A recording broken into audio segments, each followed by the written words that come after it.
Well, good afternoon. Thank you guys for attending the second presentation of our introduction to Atlas. Like Nicole indicated, some of the Atlas team members will be in the chat. So if you have questions, comments, please feel free to put them in the chat. Those questions that team members can respond to are in chat will be answered. If we don't have the answer in the moment, we'll basically take those questions and get those answers back to you. But your active engagement and appreciation via chat, participation via chat would be appreciated. Next slide. So what is Atlas? So Atlas is a replacement for what we commonly know as SAP today. In the future, that will be Atlas. And it's an enterprise-wide business solution that really connects our technology processes and people and allows us, pretty much the business of Fulton County Schools, to get that work done. Most importantly, to note that this is a business solution. I know sometimes, anytime we implement something, we think about IT. IT definitely supports this, but the business solution is supported and influenced by the business owners. And you see those functions on the slide here. They're basically five towers here that tells you exactly what business processes will be managed through Atlas. Now, most of the people who work in these departments will spend a majority of their time in Atlas doing their day-to-day transactions. However, all of us are impacted by it as employees and managers. We all will have some impact from this implementation of this solution. But for the most part, Atlas allows us to do the business of Fulton County Schools. We know that our main objective is teaching and learning, but the organization absolutely has business functions. And those business functions have to be executed efficiently and effectively every day in order for us to operate. Next slide. I wanted to show you guys this because it's important for you to understand. I know some of us on the call have been around a long time, so we do remember the SAP implementation. And often many of us felt like it was done to us versus for us. It's important for me to show you this slide to let you know that over the last year and a half to 2 years, there have been a community of people actively engaged in preparing for this implementation. As you can see by the volume of people there on that implementation team, we've cut across all departments, and we even had a school-based advisory board, just letting us know as we made decisions what it meant when those decisions landed in the schoolhouse. Additionally, we have a steering committee, and that steering committee will continue to operate. Members might change, but the steering committee itself will continue to operate well beyond the implementation of Atlas. It's going to be governance. That's what we're calling it, Atlas governance. And it's important that this steering committee and this governance is in place because the overall goal is to make sure that the system continues to produce and meet the outcomes that we want as an organization. And it's important that there's governance there to make sure that as updates are made, there's oversight. We have to remember that Atlas is what we call a legacy decision, meaning that every 10 to 15 years we do something like this. So we need to make sure that this implementation is on point and it is meeting the needs of the organization. So the governance body will be in place well beyond the implementation. Again, I just wanted you guys to know that this is something that has involved a lot of people to make sure that we get this done correctly. A lot of the individuals here spent time really trying to understand our work and the business processes associated with our work, trying to really identify those pain points, gaps in our work in the district, and trying to solve those gaps through this new solution by coming up with what we believe to be the right requirement to get the job done. So this was not a solution whereby we sat back and waited for the vendor to tell us what we needed. We did the work to determine what we needed as an organization, and then went out and sought the vendor that could give it to us. Next slide. Thomas Fantori is our program manager. He's going to talk a little bit about the landscape of Atlas. Okay, thanks, Ron. So in terms of the landscape of Atlas, what you have here is a pictorial representation of the processes that are the general processes that are included on the Atlas platform.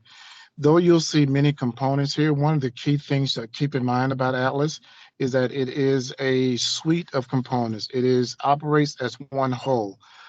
This is not a one application where you'll be able to go into, or one component that you'll be able to go into that is not connected to another component. So each of the pieces that you see represented here are all tightly integrated, and there was a lot of care and time that went into being sure that what happens in one area is also reflected in another area. So Atlas is that united suite of components that all work together to provide one holistic solution for the district, and that is going to be key as we go forward.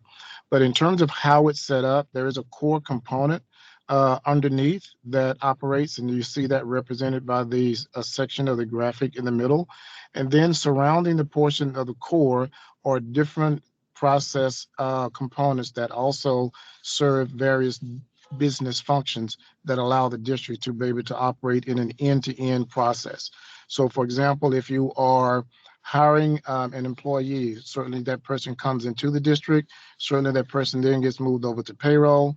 That person may also then be assigned equipment by the district and so forth. So each one of these components will handle a different part of that process in terms of how you track both the people and the components, and also anything financial with the district. So Atlas is that united suite of components that will serve as the district's business engine. Okay, next slide. So in terms of timeline, where we are, just a couple quick points about where we've been, and then talk to you about what we're doing in terms of go live. We started on the Atlas implementation roughly around, I think, 4 years ago in terms of total inception. We've been engaged in various activities, doing a lot of planning, getting the strategy and approach together, getting team members involved from various portions of the district. So all of that work went on before last year. So starting in last year of August, after a vendor was selected, after the software solution was selected, we got into the implementation proper. And so you see that represented by the green section of the timeline there. And in that period, we started working with the vendor who's actually working with us in terms of setting up all the design sessions.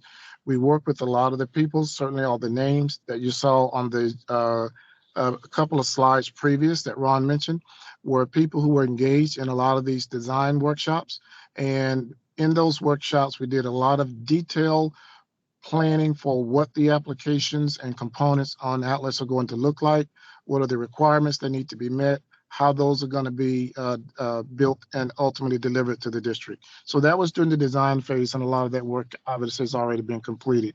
So the next major phase that we move into for the timeline is the realize phase. And this is the portion of the implementation where we're actually building the solution hands-on.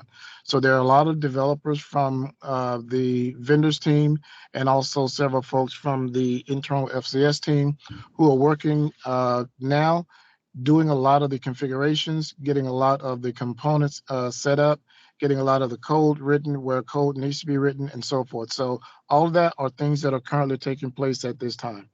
Some parallel activities that are taking place in while we're building the system is also taking a look at, one of those is taking a look at the security and the roles and permissions that need to be on the platform.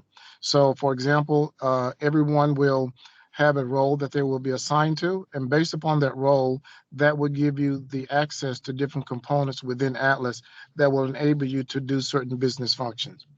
Another parallel activity that's going on is the preparation for the data load. So here the teams are working, cleaning up a lot of the existing data in the district, getting that data into a structure that is going to be ready for the way the new platform is going to need that data to be entered. And so those teams are currently working across the district, identifying which data, cleaning that data up, getting that ready. So several other things are taking place as well. One final thing there in this phase that's taking place that is key for us is getting ready for testing.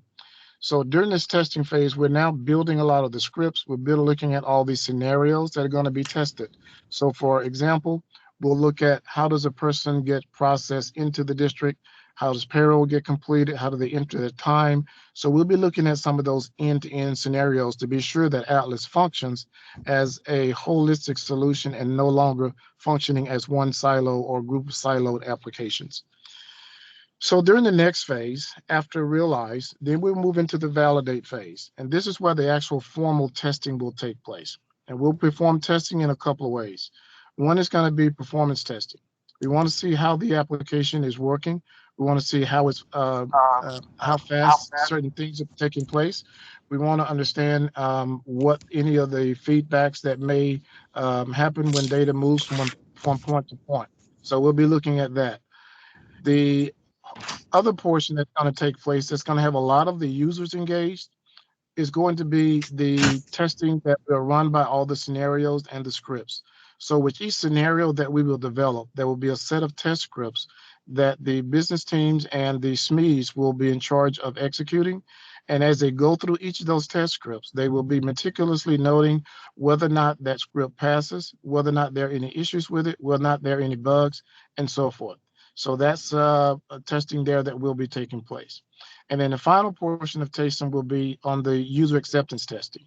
And in that process, it's like the grand showcase. So this will be the point in time in which the final checkpoints will be made, all the testing that will take place to determine whether or not the application is ready for prime time. If whether there's a go or no-go decision, that's going to be determined by the outcome of the user acceptance testing. So that's a key activity that will take place then. So then all of that, of course, leads up to our preparation for go live. So in January of 2022, we will be going live in a big bang fashion. We will be turning all of the functionality on at one time. So that's why all of the testing, of course, is very, very important that we get all of that just right. So we'll be going live in January of 2022. And then following that will be a period of what we're calling hypercare. And this is the point at which we'll have extra hands, extra eyes looking at the system, determining if there are any ongoing issues, being sure that no bugs are lingering. So this is the period to think of as that point of stabilization, where we will be ensuring that the platform is stable, getting it ready for long-term usage, and then also beginning that planning after this for things that will take place in years to come. So that's a high-level rundown of where we are with the project timeline. Back to you, Ron. Thank you, Thomas.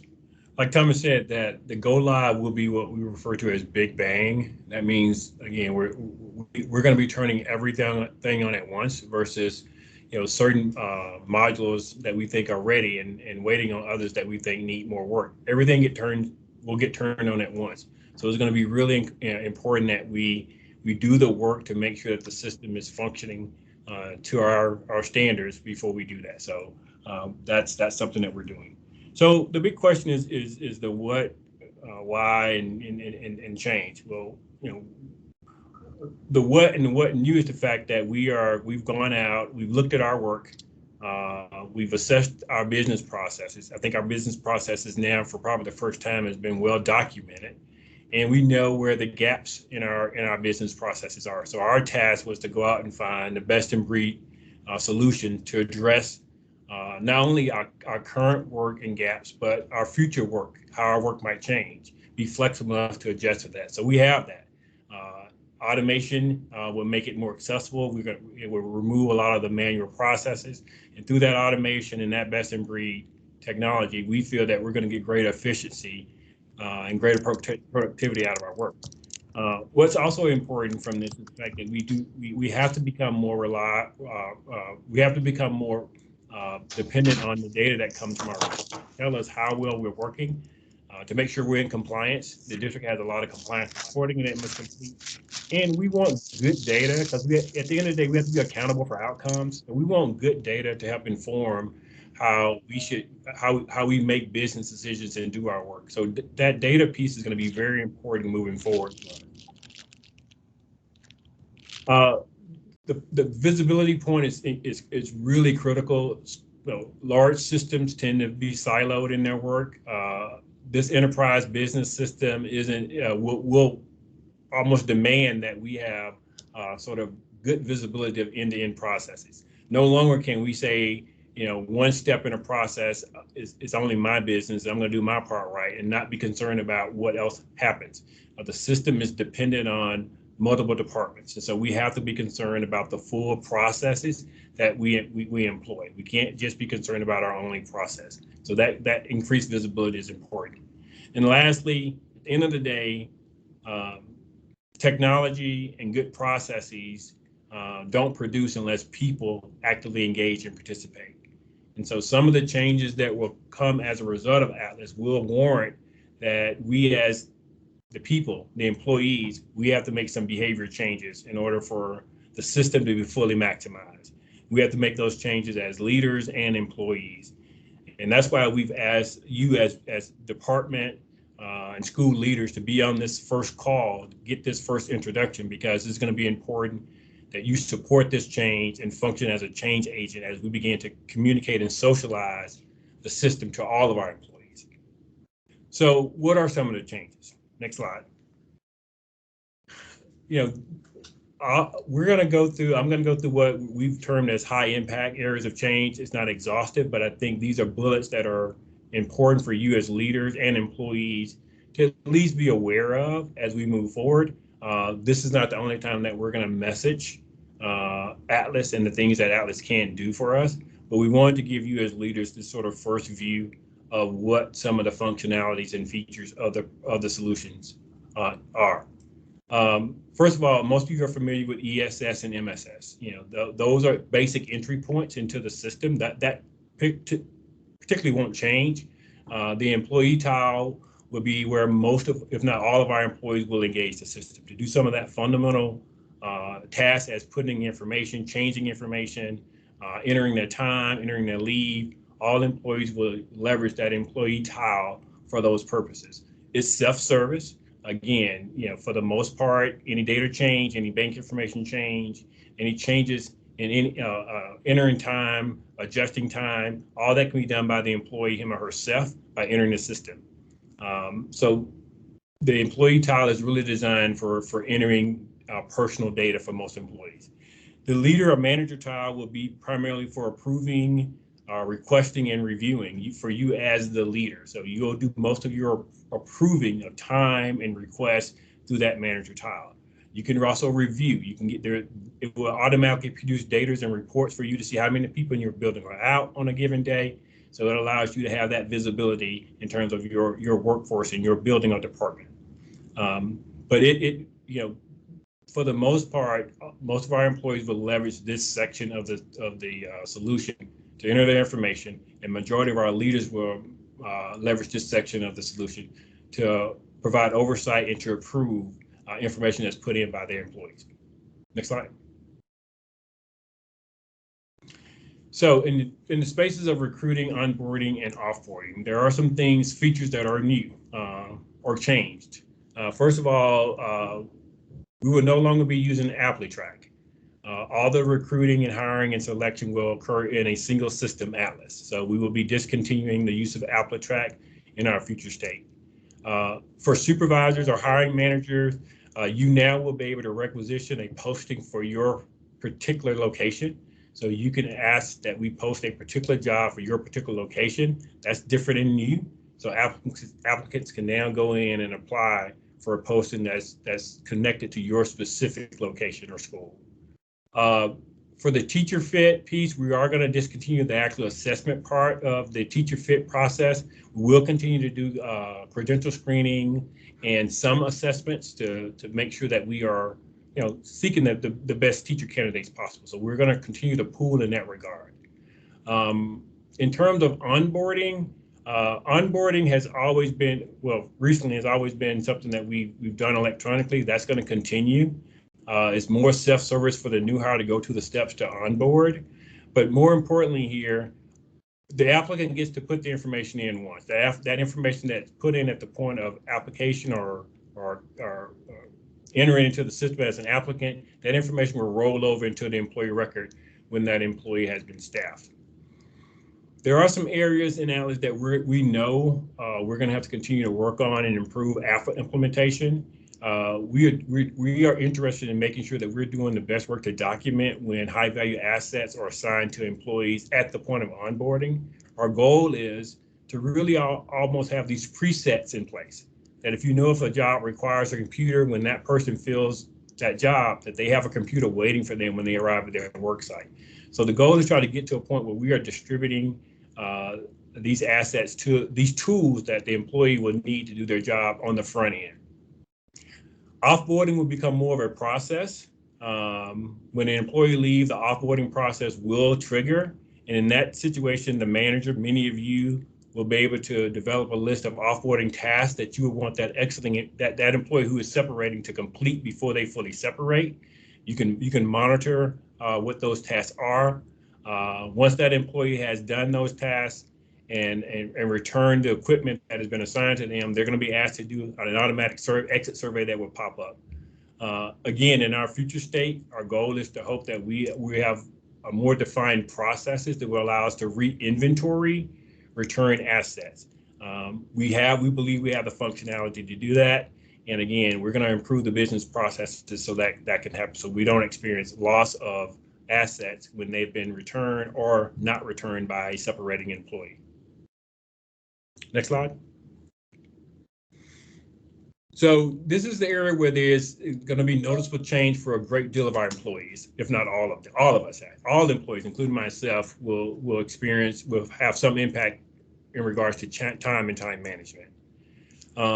First of all non-exempt employees, what we know as hourly employees, will, in our 2B state, in the Atlas state, will be required to actually enter work hours each day.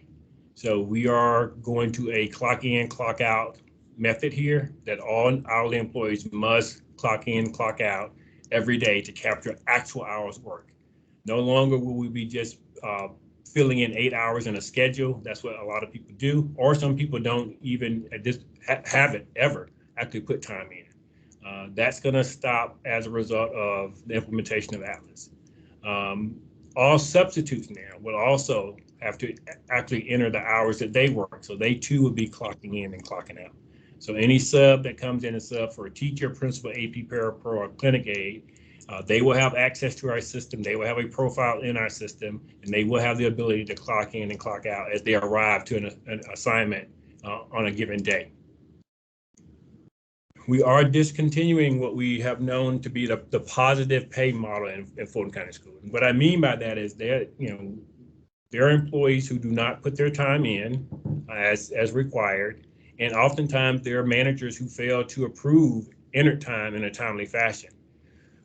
And the district has continued to pay regardless. Well, that will change. We will no longer have this positive pay model. Unentered time will not be paid. And so if an employee fails to enter their time on a given day, that will result, if not rectified before the payroll run, that will result in a no pay situation. So every employee must clock in and clock out every day that they work. If they fail to do that, that could result in a no pay situation. All district employees will use Atlas for their leave requests. I know at school-based, teachers have used CASE. In our current state, that will change. Atlas will be used to document leave requests, record absences, and to manage one's quota. Now, for certain school-based personnel who are in jobs that require a substitute, we are discontinuing CASE. CASE will become frontline. And so if you are in a position that requires a substitute, once you've entered your request and gotten your leave approved in Atlas, your second step would be to go into frontline and requisition a sub for your position. So it would be a two-step process for those jobs in schools that require, or eligible rather, for a substitute. Also new is that employees' leave quota will be deducted at the point of it being requested and approved. In our current state, employees put a leave request in, that leave request is approved, the employee takes the leave. When the employee returns, they are to go in and put that time taken into the system. So it's a two-step process. That will no longer be the case. The employee's leave quota will be deducted at the point of request and approval. And it's important for us because in our current state, we run the risk of overstating one's leave quota when an employee fails to do that second step, or over-reporting a sick leave quota to TRS when an employee has failed to do that second step. And so that's going to be new. If the employee does not take the leave for whatever reason, and they must go in and cancel it. If they don't take the leave and do not cancel it in a timely fashion, then that employee would have to put a claim in to have those have that particular quota reinstated. So the system will deduct that on the front end versus the back end. Now, you as leaders, you have a pretty defined role in this. I know in the current state, oftentimes we approve stuff later after the fact. All of that will go away. It's going to be important that time is entered and approved in a timely fashion.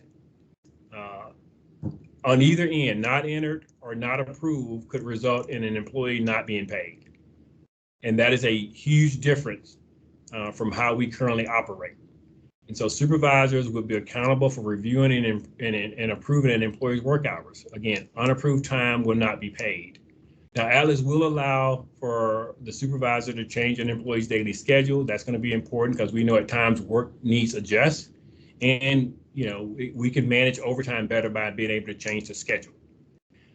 Another add is that we are now able to more efficiently set up concurrent employment situations. So in certain situations, we will be allowing concurrent employment.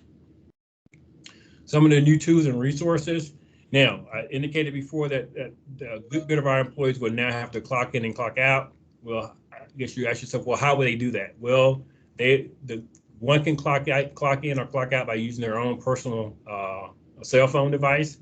Tablets, laptop, desktop, all those tools could be used to clock into the system. Again, Atlas would be a cloud-based solution, so being able to do that on your mobile device is quite possible. Another thing that will be new is that for schools in the district level, we're going to be changing and introducing a new role called the time administrator. And then for schools, this will probably take the place of what you currently know as your case coordinator. But we would need to identify an individual administrator in the building who would take on the responsibility of being the time administrator. And that time administrator will be that point of contact for all the time entered and making sure that, that looking at reports and making sure that time has been entered timely enough so that the employee doesn't experience a no pay situation.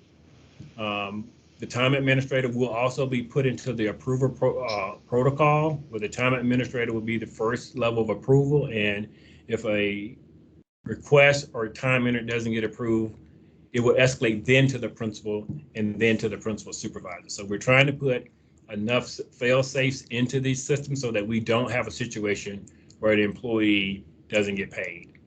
In addition to that, we are instituting an escalation protocol that will have automatic warnings and notices sent out to the employee if he hasn't entered time, or the supervisor if that time has not been approved, so that when those notices go out, hopefully we're alerting that employee or that supervisor to get in and either enter the time or approve it.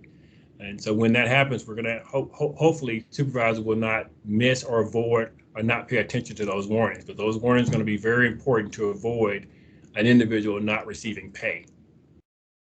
And lastly, we know that many schools prefer to have their staff come and sign in on a regular basis.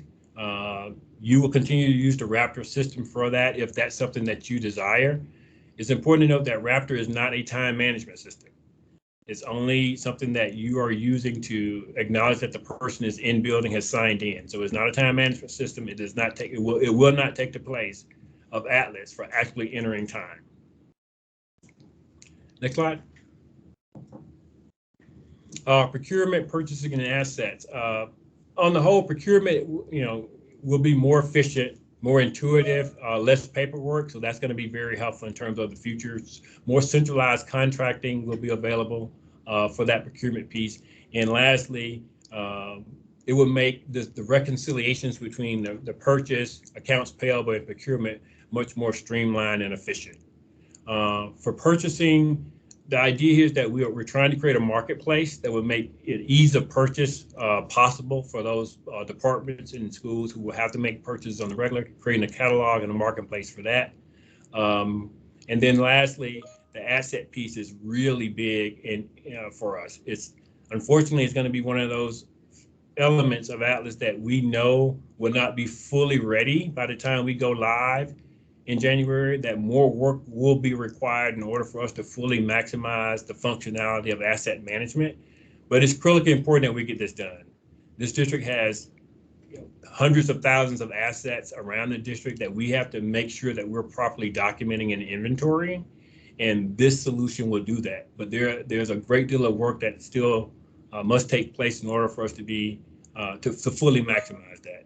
In the meantime, there will be some things we will be able to turn on and address around January. The student devices and staff devices, rather than for them being in Destiny, we'll be able to put them in Atlas. Barcoding will be possible. We can, for those things that have been barcoded, we can do a better job of tracking lost and stolen and damaged items. But I want to really highlight the fact that this functionality won't be fully realized in January. There will be so much more work to be done for us to get to the point where we can track high value assets from the point of purchase, distribution, and when that asset has been returned back. We have so much more work to do with that. However, we have hired personnel to help us with that. Tovia Hollis is our new executive director for asset management, and she's working with a team via this subcommittee to really identify, what our needs are and to help develop new business processes around how we best manage the assets that are in our departments and schools. Next slide.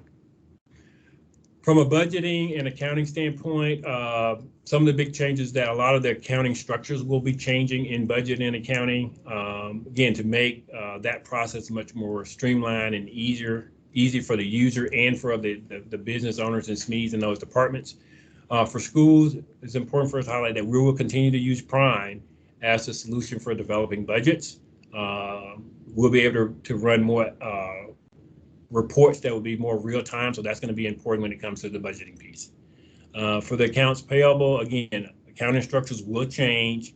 The P card will be only used for expenses less than $2,500, and a new direct pay approval protocol will be introduced. Goods receipts will be required for all purchase orders. That's important to highlight. A big change or add here is the travel piece. All travel requests will be electronically processed online via Atlas. So that travel request would be an electronic process totally. Where many of us are familiar with getting that accounts payable check as a reimbursement, travel reimbursements will be part of the payroll check now or in the future state. And we will be doing away with the travel card, the card that we know as the T card, that will no longer continue. However, in terms of the ease of submitting reimbursement forms, Atlas will make that possible through the use of handheld mobile devices. If you go on a trip and you're trying to submit a reimbursement form, you can simply take a picture of the receipts and it'll upload into Atlas, making that reimbursement request much more simpler and easy and more timely so that you can get paid and reimbursed for that in a timely fashion. And lastly, for, I guess, our internal reporting, our out-of-state reporting travel report will be easier for us to generate. So the travel piece is almost completely new, completely online, completely automated. The reimbursement process is much more easy for the traveler by him or her using their mobile device to upload their reimbursement information. Next slide. From the maintenance standpoint, maintenance for the most part will be the same. A few things that will change are listed here. More importantly for schools, is for you guys to know that School Dude and OneSource will remain as they currently are. Next slide. Performance management. Now, this does not apply to leaks and teaks. As you guys know, that's a state system and mandate, so those would not change.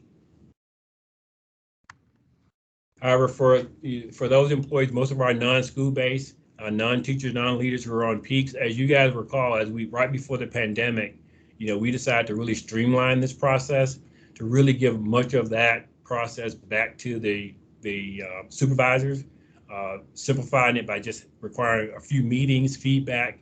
So the system has been built in that streamlined fashion. How much of it in terms of the goal setting and the meeting times and the feedback loops, that could be dependent on the supervisor and the employee. The system can be leveraged in a way that to be more robust if you want it to be.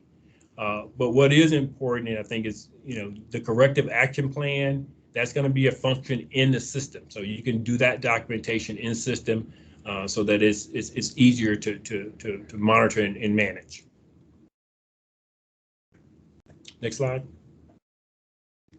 So Nicole Henry is our change manager on the project, and again, this is a big, again, a legacy decision for our district, and so with that comes necessary change, and we just want to make sure that we're deliberate in trying to address the change and the way people feel about change, so that people can feel comfortable engaging the system. So we feel that change management is a true strategy if we're going to be successful in implementing this project. And so Nicole Henry is going to talk to you a little bit about our change management protocols. Nicole? Thank you, Ron. Good afternoon, everyone. I just wanted to talk to you a few minutes about our change approach here. So you've heard so much about the infrastructure that's being implemented in terms of Atlas, the tools that will be available, the efficiencies that will be gained. But what we know for sure is that the only way to ensure that this project is a success and that all of you benefit from it is if we focus on the people. 100% of this project and its success depends upon the people. So we really do spend a great amount of time being very intentional about our actions with everyone that's involved on the project team to make certain that there's no lack of clarity, that we're communicating in an open and transparent fashion. So what you see here are just some of the high level facets of the items that we focus on. The first being informed, so that's generally just creating awareness. And part of the way that we do this, not only inform such as this, but we are also implementing a program known as the Change Champion Program. We are doing that for each of the business areas, and we will be extending to our school-based advisory board so that we can ensure that we have champions at the school level as well. The purpose here is just to make certain that employees have a peer from whom they can hear about Atlas, get questions answered. And I'll talk a little bit in a moment about how we will prepare those individuals to be a part of this effort. But we really do make certain that there is no gray area, that we are very clear and concise in the way that we communicate. You've heard a lot about the engagement. Ron talked about that very early on, about the number of people involved in this effort, and how that will eventually become the governance team. So we make certain that we're involving people from all facets in terms of being overseers of the processes and our subject matter experts. And the real thing that I want to point out here is that we make certain that everyone understands that their voice matters and that the thought leadership that they bring to the table is what makes this project what it is. Obviously, we're spending time with you all today to talk to you about Atlas and to prepare you for what's to come. So there is a lot of work going on in terms of the readiness district-wide, but specifically with the business areas as well. And then finally, embedding just the thought leadership, this change management approach in such a way that it is sustained long-term will happen not only through all of the efforts that I just talked about, but we will also be looking at areas to measure for, so like key performance indicators, to tell us how well utilized the system is, to help us to know where we need to adjust. And the goal here is to have a mindset that will be sustained in terms of the new behaviors moving forward. We certainly want to emphasize and manage expectations, but a huge component of working with the people is to make certain that we celebrate wins, share successes, and that we evaluate continuously where there's the opportunity to improve, and that we document lessons learned. So with respect to the champions that I spoke of and all of you as leaders, here's some things that you can expect from my perspective, and I'll be engaging with you all.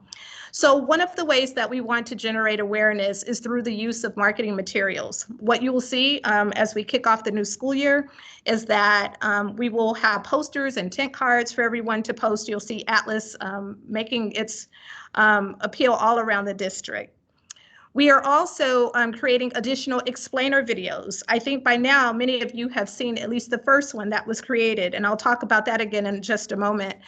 It is the 30-second elevator speech. What is Atlas? We want everyone to be able to articulate what Atlas is at its most fundamental level. In the future, we anticipate that many of the areas that Ron just talked about in terms of the change impacts will also have explainer videos to go with them as well. And then as we're talking about implementing this Champions program, and also for all of you as leaders, we will make certain that anything that we're asking you to socialize in terms of the messaging is prepared for you. So it takes the guesswork out of what you need to support. So we'll provide talking points, we'll have FAQs. I'll be engaged with you to collect feedback from you on a regular basis, just to make certain that we're being effective in the way that we communicate. This is not exhaustive, but this does give you an idea of what you can anticipate in terms of the type of communications toolkits you'll receive. And then a next step after today's meeting is we're actually in the process of planning how to engage you again in terms of just like giving you some of the key components that you'll need to learn about with respect to all of the changes coming. So we're going to introduce a Lunch and Learn series that is specific to leaders. This is not an exhaustive list of all of the items that will be covered, but this is something that we will be rolling out in the fall. We do know that we may add a few additional courses here. We'll be back in touch with respect to scheduling and how to register, but we do want you to know that with everything that's been shared today, that we will be very intentional with respect to making certain that you get the training that you need. And that will also trickle down to those that report to you. So, you know, the call out on the slide here is that Atlas should be intuitive for the majority of employee users, but we do recognize that people have different ways of learning, and so we're taking all of that into account. And I just want to assure you that we will be back in touch with you regarding this Lunch and Learn series.